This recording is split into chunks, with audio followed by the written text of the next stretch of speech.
तो hello student के स्वागत है आप सबका मेरे यूट्यूब चैनल इंग्लिश क्लास पर। और आज जो देखिए, आज आपका 23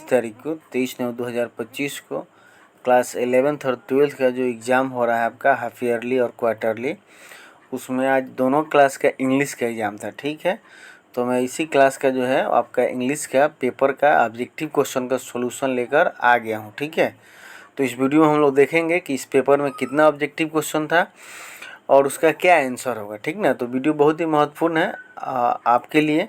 आप ज़रूर क्या लिखे होंगे, कितना लिखे होंगे, ज़रूर मिला लीजिएगा इससे। ठीक है, और जो भी मैंने आंसर बताया है इस वीडियो में, वो आपके बुक से मैंने बुक का पाठ का यानी कि लेसन पैराग्राफ किस पेज से है यह भी मैंने दे दिया है। बिल्कुल मतलब आपको थोड़ा सा भी अगर कन्फ्यूजन होगा कि यह आंसर सही है गलत है, तो मैंने आपको पेज नंबर बता दिया है।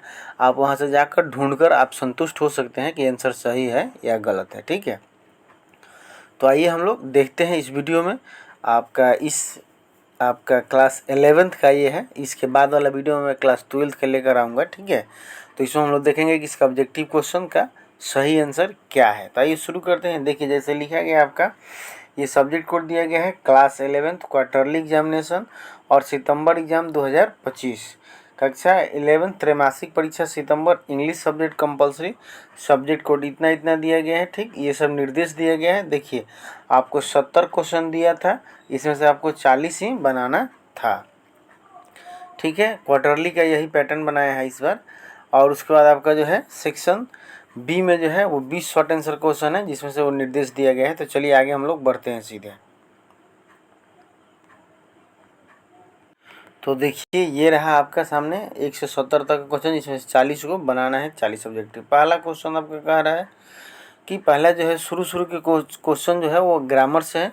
तो ग्रामर में बुक का रेफरेंस देने की आवश्यकता नहीं है, मैं आपको समझाते चलूँगा, बताते चलूँगा, आप समझिएगा आराम से।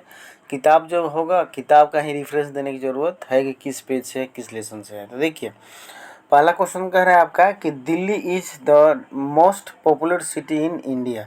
तो आपका इसमें तो मोस्ट लग गया, तो मोस्ट के पहले आपका क्या होता है, द होता है। तो इसका सही आंसर जो हो जाएगा वो हो जाएगा आपका सी। दूसरा क्वेश्चन कह रहा है कि Kalpana has recently taken admission in dash university.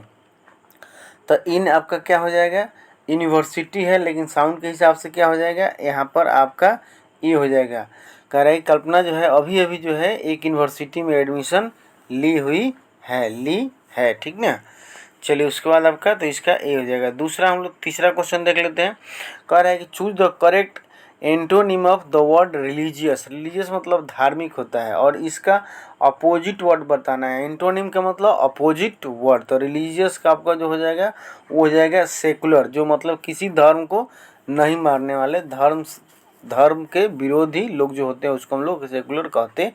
तो इसका अपोजिट ये होगा। 3 का बी हो जाएगा। 4 का correct choose the correct synonym. Synonym का मतलब समानार्थक शब्द। तो टायर्ड का समानार्थक शब्द इसमें से क्या हो जाएगा, तो हो जाएगा आपका एग्जॉटेड, मतलब थका हुआ, हारा हुआ। ठीक है, चलिए पांचवा क्वेश्चन कह रहा है कि Rahul is known dash to. तो नोन के बाद हमेशा जो प्रीपोजिशन फॉलो होता है वो होता है आपका टू। तो सही आंसर बी हो जाएगा। चलिए नेक्स्ट पेज पर चलते हैं। चलिए ये आपका रहा आपके सामने 6 नंबर क्वेश्चन कह रहा है कि राकेश डैश बैडमिंटन डेली। तो डेली जब आ गया तो आपका डेली हैबिट चीज़ को शो करने के लिए प्रेजेंट इंडेफिनिट का प्रयोग करते हैं। तो बी हो जाएगा प्लेज डेली, मतलब राकेश डेली बैडमिंटन खेलता है। उसके बाद आपका कह रहा है कि 7 से 11 तक में देखिए कह रहा है कि प्रीपोजिशन भरिए। तो प्रीपोजिशन भी बहुत एक इम्पोर्टेंट अंग होता है आपके बुक का। तो प्रीपोजिशन में क्या क्या होगा देखिए, बहुत मतलब कि सिंपल पेपर बना हुआ है, बहुत ही आसान है। इसी तरह का पेपर होना चाहिए बच्चों के लिए जो फर्स्ट एग्जाम हो। ठीक है, तो कह रहा है कि बी अवेयर। तो बी अवेयर के बाद हमेशा ऑफ प्रीपोजिशन का प्रयोग होता है। तो be aware of these mad dog. इन पालतू कुत्तों, इन मतलब पागलों कुत्तों से सावधान रहें। 8वां नंबर कह रहा है कि they have no house to live और इन। घर किसके लिए होता है, तो रहने के लिए। लिव इन मतलब घर में रहने के लिए कोई घर उनके पास नहीं है। तो इन हो जाएगा। 9 number he is good translation. तो he is good at translation, यहाँ एट हो जाएगा आपका 9 का बी। जब प्रोफिशिएंसी दिखाना होता है, एबिलिटी, तो हम लोग एट का प्रयोग करते हैं। 10 नंबर क्वेश्चन देख लेते हैं। 10 नंबर कह रहा है कि you can't cut this mango, इस आम को आप नहीं काट सकते हैं, इन आमों को आप नहीं काट सकते हैं विथ ए ब्लंट नाइफ, एक भोथार चाकू से आप नहीं काट सकते हैं। तो बी सही आंसर हो जाएगा। 11 नंबर कह रहा है कि they have been working hard last 2 year, तो जब यहाँ प्लूरल हो गया तो समझिए कि आपका फॉर होगा। ये प्रेजेंट परफेक्ट कंटिन्यूअस टेंस का नियम है। सिंगुलर रहता है तो यहाँ सिंस हो सकता था लास्ट की वजह से। चलिए नेक्स्ट क्वेश्चन आपका 12 नंबर क्वेश्चन कर रहा है कि choose the correct form from verb of the question number 12 to 15, 12 से लेकर 15 तक में वर्ब फॉर्म भरना है। तो ही डैश स्टडीड, स्टडी लग गया तो पास्ट इंडिकेट हो जाएगा आपका, ठीक है। तो ही डाइड स्टडी, वह कल मर गया। 13 का कह रहा है the patient before the doctor के, बहुत फेमस लाइन है पास्ट परफेक्ट कंटिन्यूअस टेंस का, मैं डॉक्टर के आने के पहले रोगी मर चुका था, उसी के फिल इन द ब्लैंक्स है कि the patient had died before the doctor केम, ठीक है। तो 13 का ए सही आंसर हो जाएगा। चलिए नेक्स्ट पेज पर चलते हैं। 14 नंबर आपके सामने देखिए, यहाँ पर आगे कह रहा है कि I have got my vehicle, I have got, जब गॉट लग जाता है तो गॉट के बाद जो प्रीपोजिशन होता है, सॉरी जो वर्ब होता है हमेशा V3 होता है, तो हो जाएगा रिपेयर्ड, मतलब मैंने अपना गाड़ी को जो है वो रिपेयर करा लिया है, ठीक। 15 नंबर का है कि Neeraj as well as Atul passed the test, Neeraj as well as से जो भी वर्ड जुड़ा हुआ रहता है इससे कोई मतलब नहीं होता है, जो मेन सब्जेक्ट होता है उसी के हिसाब से सहायक क्रिया होती है आपका, ठीक है। तो नीरज के साथ हो जाएगा आपका हैज। इज और आर तो होगा ही नहीं क्योंकि यहाँ पर ऑलरेडी पास्ट दिया गया है, V3 दिया है, तो इनके साथ जो है V3 होता नहीं है, सिर्फ पैसिव छोड़कर। तो हैज और हैव में से कोई एक होगा, तो आपका नीरज के हिसाब से यहाँ पर हैज होगा, एज वेल के हिसाब से इंक्लूडेड उसमें नहीं होता है। तो सही आंसर आपका ए हो जाएगा हैज। नेक्स्ट क्वेश्चन आपका 16 नंबर, इस 16 से 18 तक में क्या करना है, तो आर्टिकल भरना है, मतलब ए एन डी का प्रयोग करना है। तो देख लेते हैं क्या कह रहा है इसमें। कह रहा है कि we shall be returning in dash hour, तो आवर जब हो गया तो क्या हो जाएगा एन आवर, आपका एन हो जाएगा यहाँ पर 16 का बी। 17 का he lack courage to speak against his father, देखिए इसमें नो आर्टिकल होगा, ठीक है, क्योंकि ऑलरेडी ही लेक्स कॉरेज, उससे साहस की कमी है टू अपने पिता के अगेंस्ट, मतलब बोलने या बात करने के प्रति, ठीक है। तो यहाँ नो आर्टिकल होगा। उसके बाद 17 का डी हो जाएगा। 18 नंबर का रहा है कि the milk is the cup is शोर, तो यहाँ पर द हो जाएगा, क्यों, क्योंकि किस मिल्क की बात हो रही है, तो जो उस कप में है और जो खाटा है, इसलिए द यहाँ पर होगा। 18 का सी। चलिए 19 का देख लेते हैं नेक्स्ट क्वेश्चन। 19 का कह रहा है कि फिर से आपका सिनोनिम, सिनोनिम का मतलब समानार्थक शब्द, तो फॉरेन का समानार्थक शब्द क्या होगा, तो हो जाएगा आपका बी एलियन, ठीक है। तो आपका बी हो जाएगा। चलिए उसके बाद कह रहा है कि 20 नंबर देख लेते हैं। 20 नंबर कह रहा है कि choose the correct antonym of famous, famous का अपोजिट वर्ड, एंटोनिम मतलब अपोजिट वर्ड, तो फेमस का अपोजिट वर्ड क्या हो जाएगा, तो अननोन हो जाएगा, मतलब इसका मतलब बहुत प्रसिद्ध, इसका मतलब कोई नहीं जानने वाला, ठीक है। चलिए 21 नंबर का है कि चूज द करेक्ट एंटोनिम, मतलब फिर अपोजिट वर्ड, आपका बोरो का मतलब उधार लेना का जो है वो अपोजिट वर्ड क्या हो जाएगा, तो हो जाएगा डिस्ट्रीब्यूटेड, फ्री में बांट देना, ठीक ना। तो आपका हो गया ये 21 का। चलिए नेक्स्ट पेज पर चलते हैं। 22 नंबर देखिए क्या कह रहा है, कह रहा है चूज द करेक्ट सिनोनिम, मतलब समानार्थक शब्द वैकेंट का क्या मतलब होगा, तो वैकेंट मतलब खाली, एक और वर्ड ढूंढना जिसका मतलब खाली होता है, तो उसका मतलब होता है एम्प्टी, जिसका मतलब होता है खाली, ठीक है। तो आपका अब देखना है कि 23 से लेकर 27 तक, तो 23 से लेकर 27 तक में इनडायरेक्ट स्पीच यानी कि नरेशन बनाना है। तो आइए देखते हैं कि किसका क्या आंसर होगा। पहला क्वेश्चन कह रहा है कि the shopkeeper said I can't take in item back, तो इसका सही आंसर आपका हो जाएगा B, the shopkeeper said that he could not take the item back, कि वह वापस नहीं लेगा, ठीक है। आई जो है आपका, आई जो है वो सब्जेक्ट के हिसाब से ही में बदल जाएगा, कैन नॉट जो होगा वो कुड नॉट में बदल जाएगा, ठीक। और उसके बाद जो है, उसके बाद शेष जो है जस का तस रह जाएगा, कैन नॉट का कैन नॉट नहीं होगा, उसके बाद आपका जो है विल नॉट तो होगा ही नहीं, और कैन नॉट फिर होगा ही नहीं। चलिए नेक्स्ट क्वेश्चन आपका 24 नंबर, फिर नरेशन कह रहा है कि my friend said to me do you not have faith in me, मेरे दोस्त ने मुझसे क्या कहा कि क्या तुमको मुझ में विश्वास नहीं है, इसका प्रीपोजिशन क्या हो जाएगा, तो हो जाएगा आपका सही ये D number. My friend ask me if I did not have faith in him. कैसे होगा, तो ध्यान दीजिएगा, प्रश्न पूछा रहा है यहाँ पर और क्या है, तो यस नो क्वेश्चन है जो सहायक क्रिया से शुरू होता है, तो इसलिए आस्क हो जाएगा मी, और सहायक क्रिया जो शुरू होता है तो नरेशन बनाने में उसमें इफ़ लगता है। ठीक, उसके बाद सेंटेंस को जब असर्टिव करेंगे तो प्रेजेंट इंडिफिनिट में हो जाएगा, तो प्रेजेंट इंडिफिनिट को पास्ट इंडिफिनिट में कन्वर्ट करेंगे। ठीक ना, तो आपका यूज होगा इस ऑब्जेक्ट के हिसाब से बदल जाएगा, तो आई यहाँ पर हो जाएगा। उसके बाद आपका जो है डू नॉट जो हो जाएगा वो डिड नॉट में हो जाएगा। उसके बाद अब मी जो है फर्स्ट पर्सन सब्जेक्ट के हिसाब से यानी कि फ्रेंड के हिसाब से यहाँ पर क्या होगा, हिम। तो सही आंसर डी होगा। नेक्स्ट क्वेश्चन 25 नंबर कह रहा है कि सी सैड टू हर ब्रदर, उसने अपने भाई से कहा I was at my school, तो इसका क्या हो जाएगा, तो ही टोल्ड हर ब्रदर, तो सब में वही लिखा है, लेकिन डैट आई के हिसाब से सी वाज है। देखना सबसे बड़ी बात यह है कि पास्ट इंडिफिनिट है यानी कि पास्ट है, तो ये हैड बीन में बदल जाएगा आपका। ठीक है, हैड बीन में बदल जाएगा, तो हैड बीन सिर्फ इसमें लगा हुआ है, इसलिए आपका सी सही होगा, बाकी वाज वाला सही नहीं होगा। नेक्स्ट क्वेश्चन आपका कह रहा है कि our grandmother says us honesty pay its value. मेरी दादी माँ ने कहा, मुझसे कहती है कि ईमानदारी जो है वो अच्छा आपको वो क्या कहते हैं पे करता है। ठीक ना, तो इसका हो जाएगा our grandmothers tell us that honesty always pay its value. इसमें कोई चेंज नहीं होगा क्योंकि इधर भी प्रेजेंट इंडिफिनिट है, तो टेंस में इधर कोई चेंज नहीं होगा, कॉमा की जगह सिर्फ डैट लग जाएगा, बाकी सेज टू है वो टेल्स हो जाएगा। ठीक, तो सही आंसर बी हो जाएगा।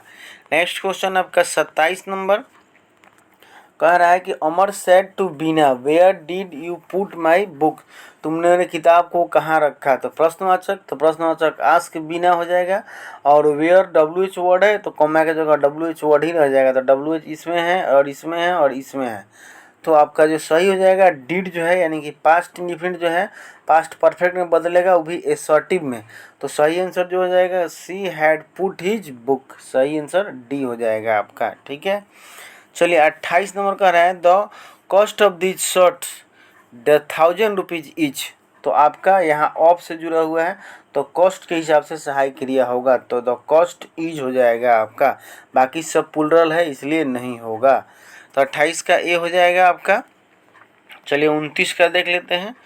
29 का कह रहा है कि ही गेव डैश स्मोकिंग, तो गेव के साथ आपका ऑफ हो जाएगा, यानी कि गिव अप का मतलब छोड़ना, पास्ट इंडिफिनिट में प्रयोग किया है कि ही गेव अप स्मोकिंग, मतलब उसने स्मोकिंग छोड़ दिया।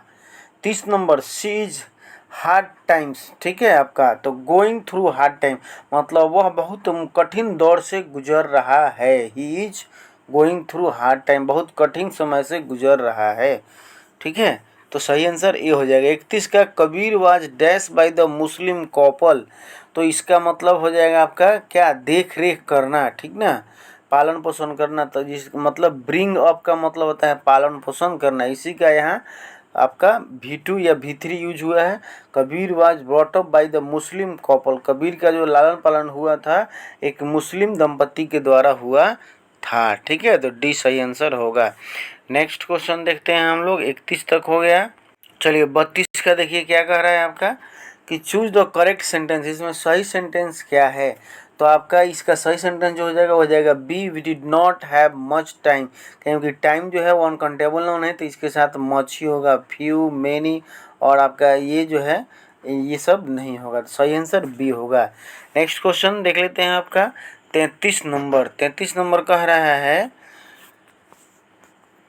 33 कि choose the active voice by whom word you beaten, किसके द्वारा तुम्हें पीटा गया, तो सही आंसर जो हो जाएगा वो हो जाएगा एक्टिव ये हो जाएगा हु बीट यू, इसी का आपका जो है ये पास्ट इंडिफिनिट में है, तो पास्ट इंडिफिनिट में जो वाज वेयर और V3 लगता है। ठीक है, चलिए 34 नंबर क्वेश्चन कह रहा है कि choose the active voice of a letter was written by her, यह पैसिव में दिया है, इसका एक्टिव वॉइस सुनना है कि क्या होगा, तो सही आंसर जब वाज रिटन लिखा है इनकी पास्ट इंडिफिनिट तो ये हो जाएगा शी रोट ए लेटर, सही आंसर जो होगा आपका बी हो जाएगा। चलिए 35 नंबर देखते हैं। कह रहे choose the passive voice of I know him. इसका पैसिव बनाना आई नो हिम, तो he is known to me होगा। यहाँ बाई मी इसमें दिया है, लेकिन ज़्यादा जो फैमिलियर है वो है आपका he is known to me, तो सही आंसर बी हो जाएगा। चलिए 36 नंबर में फिर से पैसिव ही पूछ रहा है। कह रहा है आपका कि choose the passive voice of they were making a false story, तो ये फॉल्स स्टोरी वर बीइंग होना चाहिए। False story was being made by them, सही आंसर ए हो जाएगा। ठीक है, नेक्स्ट क्वेश्चन 37 का कह रहा है कि choose the passive voice of her conduct shocked मी। इसका पैसिव क्या होगा, तो सही आंसर आपका सी हो जाएगा। I was shocked at her conduct. ठीक है, आई पास्ट इंडिफिनिट में है तो वाज, उसके बाद शॉक्ड, उसके बाद एट हर कंडक्ट, यानी कि बाय हर कंडक्ट ना होकर हो जाएगा एट हर कंडक्ट। वह शॉक्ड के हिसाब से प्रीपोजिशन यहाँ पर होगा, तो 37 का सी हो जाएगा। नेक्स्ट क्वेश्चन देखते हैं आपका। चलिए 38 का देखते हैं हम लोग। कह रहा है कि choose the correctly spelled word. 38 से लेकर 40 तक बताना है कि इसमें सही कौन लिखा गया है। तो आपका इंटरफेयर सही जो है यह सही लिखा गया है, आप सर्च करिएगा मिला लीजिएगा। आपका लेफ्टिनेंट जो है वो ये सही लिखा गया है। लाई यूटेनेंट याद करने का तरीका है। क्वेश्चन जो है वो आपका ए नंबर ये सही लिखा हुआ है। ठीक है, चलिए अब कह रहा है आगे आपका बुक से क्वेश्चन। कह रहे हैं कि 41 से लेकर 70 तक जो है वो आपका जो किताब दिया गया है उस किताब से ये क्वेश्चन है, आपको देखना और समझना है और जवाब देना है। चलिए पहला क्वेश्चन कह रहा है कि Jawaharlal Nehru was popular among the children as. Pandit Jawaharlal Nehru जो थे वह बच्चों में आपका जो है वो प्रसिद्ध थे किस नाम से, तो सही आंसर जो हो जाएगा वो हो जाएगा आपका बी चाचा नेहरू। पहला लेसन जो है आपका rainbow English book class 11th का एनिमल इन प्रिजन, तो डॉक्टर आपका पंडित जवाहरलाल नेहरू के बारे में जो परिचय दिया गया है उसमें यह लिखा गया है, आप वहाँ से देख लीजिएगा। दूसरा क्वेश्चन यानी कि 42 number. How long did Jawaharlal Nehru live in Dehradun prison. Pandit Jawaharlal Nehru जो है उसी पार्ट से एनिमल इन प्रिजन से पहला नंबर। पंडित जवाहरलाल नेहरू जो थे वो देहरादून जेल में कितने दिन तक रहे थे, तो सही आंसर 14.5 मंथ, 14 और आधा, यानी कि 14.5 मंथ रहे थे। पेज नंबर 4 पर ऊपर वाले पैराग्राफ में दिया गया है, रेनबो बुक में आप देखिएगा।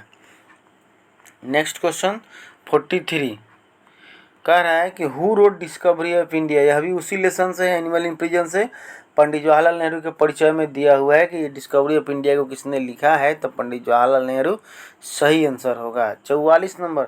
ए spring in Dehradun was dash one than in the plains below, तो यहाँ पर लॉन्गर सही होगा फिल इन द ब्लैंक्स में। यह लाइन लिखा गया है उसी पहला पार्ट से एनिमल इन प्रिजन से।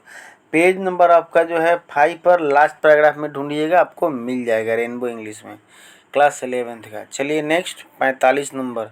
कह रहा है कि which animal was usually not allowed to keep as pet in the Dehradun jail.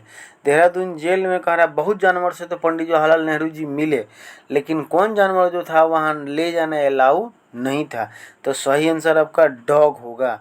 ये पेज नंबर 11 लास्ट पैराग्राफ में दिया गया है, आप ढूंढिएगा उसी पार्ट से, एनिमल इन प्रिजन से ही है। ठीक है, चलिए नेक्स्ट क्वेश्चन देखते हैं हम लोग।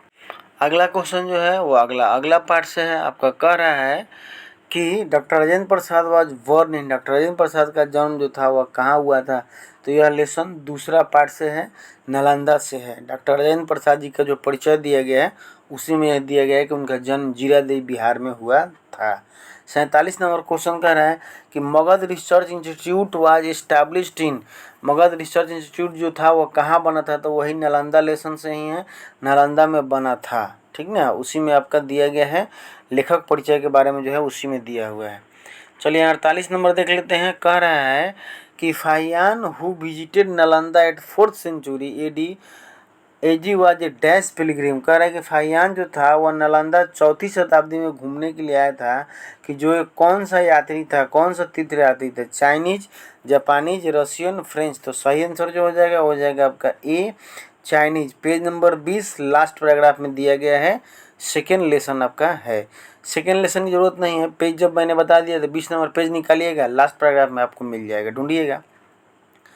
49 number question, at the time of the hang song visit the Nalanda had dash student and dash teacher. कह रहा है कि जब हैंगसंग आया था नालंदा घूमने के लिए, उस समय नालंदा में विद्यार्थियों की संख्या कितनी थी और शिक्षकों की संख्या कितनी थी। तो सही आंसर आपका ए हो जाएगा, 10,000 विद्यार्थी थे और 1500 शिक्षक थे। पेज नंबर 23 ऊपर वाले पैराग्राफ में मिलेगा आपको, ठीक है। नेक्स्ट क्वेश्चन 50 नंबर देखते हैं। कह रहा है आपका कि how many subject were made compulsory at Nalanda University. यह भी उसी लेसन से नालंदा से ही है। नालंदा में कितने सब्जेक्ट को मुख्य रूप से कंपल्सरी था, पढ़ना अनिवार्य था। तो सही आंसर बी हो जाएगा, 5 सब्जेक्ट पढ़ना अनिवार्य था। पेज नंबर 24 ऊपर वाले पैराग्राफ में मिल जाएगा। अब कह रहा है कि नेक्स्ट चैप्टर तीसरा नंबर लेसन से क्वेश्चन आ गया 51 नंबर। कह रहा है कि आर के नारायण वाज बॉर्न इन, इनका कब जन्म हुआ था। तो आपका सही आंसर हो जाएगा 1906। तीसरा lesson snake in the grass जिसके लेखक आर के नारायण है, उसी में दिया गया है लेखक परिचय में। आप देखिएगा 1906 डेट ऑफ बर्थ है। उसके बाद उन्हीं से क्वेश्चन है कि आर के नारायण हु ऑन साहित्य अकेडमी अवार्ड इन, इनको साहित्य अकेडमी अवार्ड कब मिला था। तो 1960 में। देखिए डेट ऑफ बर्थ 1906 और साहित्य अकेडमी का 1960। बस 0 को इधर, 6 को इधर, 6 को इधर, 0 को इधर कर देना है, तो दोनों आपको याद हो जाएगा, ठीक है। चलिए नेक्स्ट क्वेश्चन पर चलते हैं हम लोग। अगला क्वेश्चन आपका कह रहा है कि who declare there is no cobra in the story snake in the grass. इसी तीसरे पार्ट से, आर के नारायण जी के पार्ट से है। कह रहा है किसने कहा कि भाई कोई सांप नहीं है इस snake in the grass story में। किसने कहा कि कोई सांप नहीं है। तो यह बात कहा था दासा, जो उस घर का नौकर था, उसने कहा था भाई कोई सांप नहीं है, कहाँ सांप है, यह उसने कहकर बात को टाल दिया था। पेज नंबर 30 ऊपर वाले पैराग्राफ में। 54 क्वेश्चन कह रहा है कि who saw the cobra for the first time. सबसे पहले कोबरा को किसने देखा था। तो सही आंसर हो जाएगा द साइक्लिस्ट, उसी लेसन से है आपका, ठीक है। 29 number page last paragraph. Last paragraph का मतलब क्या, जो पैराग्राफ लेसन का दिया गया है उसको अंत में देखिएगा, आपको मिल जाएगा। तो साइक्लिस्ट ने देखा था, उसी ने घंटी बजाकर कहा था कि सांप घुसा है, मैंने अभी देखा है। चलिए 55 नंबर क्वेश्चन कह रहा है आपका कि Rabindranath Tagore on the prize in. Rabindranath Tagore को नोबेल प्राइज जो था गीतांजलि के लिए कब मिला था। तो 1913 में। अब यह चला गया लेसन कहाँ पर, कविता के तरफ। 3 लेसन कहानी से हो गया, अब चला गया कविता के तरफ। जो पहला कविता आपका where the mind is without fear, उससे, तो उसी के लेखक रविन्द्रनाथ टैगोर हैं। तो कह रहा है कि उनको नोबेल प्राइज कब मिला था आपका। तो 1913 में गीतांजलि के लिए। Rabindranath Tagore was not a dash. Rabindranath Tagore जो थे उनमें, इनमें से कौन उनके अंदर गुण नहीं था। तो आपका वह क्रिटिक नहीं थे, पोएट थे, उसके बाद शॉर्ट स्टोरी राइटर थे, ड्रामेटिस्ट थे, लेकिन वह क्रिटिक नहीं थे। तो सही आंसर क्या हो जाएगा, डी हो जाएगा। लेखक परिचय में दिया गया है रविन्द्रनाथ टैगोर जी के बारे में। चलिए आ ही गया, देखिए गीतांजलि वाला बात। कह रहे कि हु रोड गीतांजलि, गीतांजलि को किसने लिखा। तो रविन्द्रनाथ टैगोर, यह भी आपका लेखक परिचय में दिया गया है। 58 number question, complete the line where the mind is without. यह पोएम का पहला ही लाइन है, फियर होगा, इसको कंप्लीट करना है। पहला पोएम आपका है, टाइटल नहीं दे दिया, इसलिए मैंने कहा था कि क्वेश्चन बहुत ही मतलब आसान दिया है। जो भी थोड़ा सा भी पढ़ेंगे विद्यार्थी बहुत आसानी से बनाए होंगे। William Shakespeare was a dash. William Shakespeare क्या थे, एक पोएट थे, एक ड्रामेटिस्ट थे, या बोर्ड थे, पोएट एंड ड्रामेटिस्ट। तो सही आंसर सी हो जाएगा, वह एक कवि भी थे, वह एक नाटककार भी थे। अब चला गया दूसरा number poem the marriage of true mind, जिसके लेखक विलियम शेक्सपियर हैं। तो सही आंसर आपका जो क्या हो जाएगा, वो हो जाएगा C, both poet and dramatist. Next question, चलिए कह रहा है आपका कि शेक्सपियर रोट डैश सोनेट। उसी में से दिया गया शेक्सपियर ने कितने सोनेट लिखे हैं। तो 154 सोनेट उन्होंने लिखा है। अगला question, the marriage of true mind is the dash sonnet. अब वो 154 सोनेट में से the marriage of true mind William Shakespeare का जो दूसरा नंबर पोएम है, वो कितना नंबर का पोएम है। तो वो है 116 नंबर का पोएम। लेखक परिचय जो है विलियम शेक्सपियर के साहब के बारे में जो दिया है उसी में दिया गया है, आप चेक कर लीजिएगा, पढ़ लीजिएगा। चलिए नेक्स्ट क्वेश्चन कह रहा है कि true love dash when it's find alteration. देखिए यहाँ ट्रू लव अगर ना लिखता, विच लिखता सिर्फ, तब अल्टर सही होता, लेकिन कह रहा है कि ट्रू लव लिख दिया तो हो जाएगा never altars when is alteration found. कभी बदलता नहीं है कितना हो परिवर्तन होने पर या आने पर। पेज नंबर 134 ऊपर वाले पैराग्राफ में आपको मिल जाएगा। 63 number question, a sonnet consist of dash line. एक सोनेट जो है वो कितने लाइन की कविता को कहते हैं, तो 14 लाइन की कविता को सोनेट कहते हैं। पेज नंबर 135 लास्ट पैराग्राफ में जहाँ मेटाफोर और आपका सोनेट दिया गया उसमें यह बात लिखा गया, आप देख लीजिएगा। चलिए नेक्स्ट क्वेश्चन, अब ये तो लेसन से हो गया। अब कुछ क्वेश्चन जो है रीड थिंक एंड एंजॉय से दे दिया गया है। अद्भुत अद्भुत क्वेश्चन बनाने वाले लोग हैं बिहार विद्यालय परीक्षा समिति में, ठीक है। रीड थिंक एंड एंजॉय से कभी क्वेश्चन नहीं आता एग्जाम में, लेकिन इस बार क्वेश्चन दे दिए हैं लोग। चलिए कोई बात नहीं, दिए हैं तो मैं बता देता हूँ, मेरा बताना कर्तव्य है टीचर के नाते। कह रहा है कि हेलेन किलर, ये आपका जो लेसन खत्म हो जा रहा है पूरा कविता, उसके बाद जो रीड थिंक एंड एंजॉय जो हिस्सा शुरू होता है उसमें का यह पहला पार्ट है। कह रहा है कि Helen killer was, Helen killer जो थी वो क्या थी, ब्लाइंड थी, डेफ थी, या बोथ ब्लाइंड एंड डेफ थी, या नाइदर ब्लाइंड और नॉट डेफ, और ना ही ब्लाइंड थी और ना ही डेफ थी। तो सही आंसर आपका सी हो जाएगा, बोथ थी, वह ब्लाइंड भी थी और डेफ भी थी, बहरी भी थी, ठीक है। यह आपका 179 पेज के ऊपर वाले पैराग्राफ में लेखक परिचय जो है हेलेन किलर का उसी में दिया हुआ है, आप जाकर देख लीजिएगा। The story of my life is written by Helen Keller. कह रहा है कि स्टोरी ऑफ माई लाइफ जो ये हेलेन किलर के द्वारा लिखा गया है आपका, वह क्या है उनका, तो वह उनका ऑटोबायोग्राफी है, मतलब उनका आत्मकथा है। यह भी उसी पेज पर दिया गया है। चलिए 66 नंबर को क्वेश्चन, ठीक उसके बाद वाला लेसन, हेलेन किलर के बाद वाला। Namdev Dhasal is a dash poet, ठीक है, DHASL Dhasal, Namdev Dhasal is a dash poet. कैसे यह पोएट थे, तो ये आपका मराठी पोएट हैं, ठीक है। पेज नंबर 184 ऊपर वाले पैराग्राफ में दिया गया है, मिल जाएगा आपको रेनबो बुक में। 67 करे कि who organize Dalit Panthers to find the operation of the Dalit, तो वही आपका नामदेव धैसल साहब जो हैं वो होगा, यानी कि इसी पार्ट से यह भी प्रश्न जो है वो दिया गया है, तो यहाँ सी आंसर सही होगा। चलिए नेक्स्ट क्वेश्चन चलते हैं। नेक्स्ट क्वेश्चन आपका कह रहा है कि choose the correct statement which regard to the English language. देखिए मैं कितना बार मैंने पढ़ाया है लेसन आपको बताता हूँ, तो ज़रूर कहता हूँ कि आपका जो पिंक वाला एक बुक है 11th और 12th क्लास के लिए स्टोरी ऑफ इंग्लिश, उसको भी पढ़ना जरूरी है, उससे भी एग्जाम में क्वेश्चन आता है। और देखिए आगे उसी चीज़ को मैंने इंडिकेट किया है। कह रहा है कि the English language is younger than Sanskrit, तो इस लाइन में सबो लाइन में यही सही है कि इंग्लिश जो है वह संस्कृत से भी छोटा है, मतलब सबसे छोटा जो है वो आपका इंग्लिश है संस्कृत से भी। किस बुक से लिया गया है, तो स्टोरी ऑफ इंग्लिश बुक से, पेज नंबर 3 पर ऊपर वाले पैराग्राफ में, यानी कि पहला ही लेसन है आपका स्टोरी ऑफ इंग्लिश बुक का, जिसका नाम है हाउ इंग्लिश बिगेन, उसी में सबसे पहला लाइन ही यही दिया गया है, आप देखिएगा पढ़िएगा। तो सही आंसर ये हो जाएगा। नेक्स्ट क्वेश्चन आपका 69 कह रहा है कि the English we speak today has come from the speech of dash type, यह भी उसी पैट से उसी पेज नंबर 3 पर दिया गया ऊपर वाले पैराग्राफ में, तो जर्मनिक ट्राइब से लिया गया है, ठीक है। सही आंसर आपका जर्मनिक ट्राइब होगा। इंग्लिश जो हम लोग आज बोलते हैं वह किन लोगों को बोलियों से लिया गया, तो जर्मनिक ट्राइब के लोगों से लिया गया। 70 number, the Germanic invader where called dash by the native of England, तो यहाँ पर उन लोगों को क्या कहा जाता था, तो सेक्शन कहा जाता था, सेक्शन।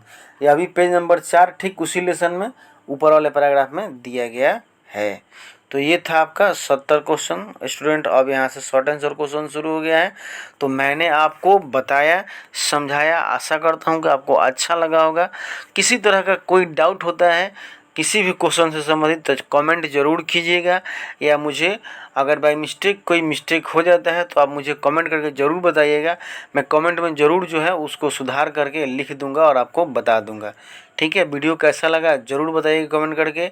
इस वीडियो में इतना ही, फिर मिलूँगा अगले वीडियो में, तब तक के लिए थैंक यू।